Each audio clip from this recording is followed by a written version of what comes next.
Wow, what an entrance. Good job there, guys. Other folks, good afternoon, and let me introduce you our sea lion friends one at a time. And let's start on your right. She is the eldest female South American sea lion that we have here.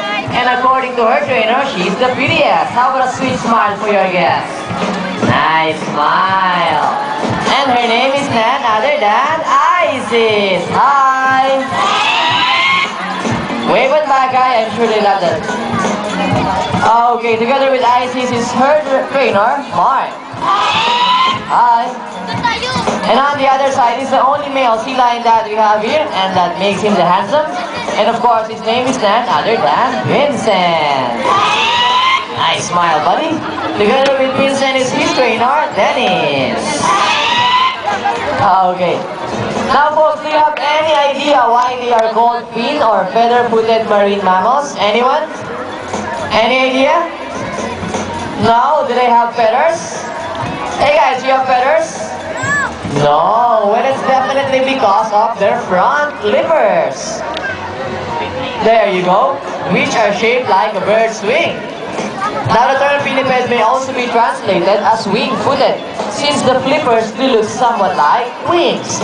In fact, sea lions appear to be flying underwater as they swim from place to place. Right, guys? Yes. Now, sea lions are often mistaken as seals, but they are not. Now, folks, one of the differences between seals and sea lions is the fact that they have bigger front flippers. And they can also turn their back flippers, something seals cannot do. As a result, sea lions can walk upright while on land.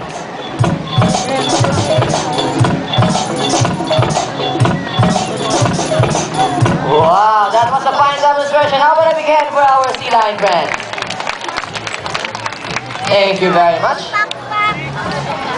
And you know what, guys? They have this long and flexible neck. How flexible? Well, let's check this out.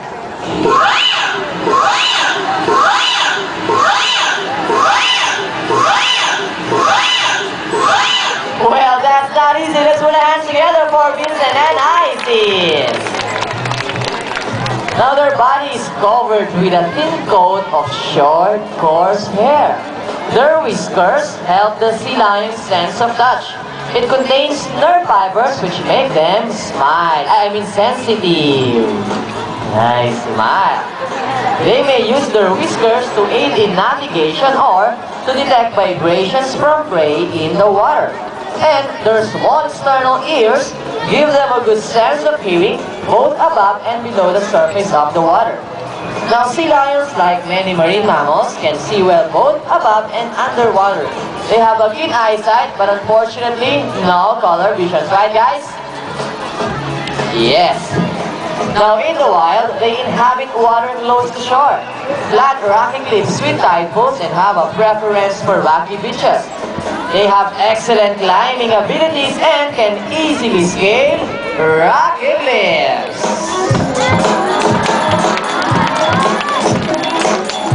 Thank you very much. Good job there, guys.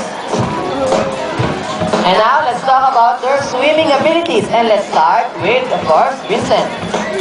Now, folks, did you know that sea lions in the wild, they generally cruise at around 11 miles per hour using the rowing movement of the front flippers, while their back flippers are stretched out behind their bodies, functioning as rudders for steering. And that's their normal swim. Ganyan po sila lumungoy. Nice and easy. Thank you, Vincent. But you know what? When chasing their prey or escaping predators, they can achieve a burst speed of up to 25 miles per hour. See? Ang bilis, di ba?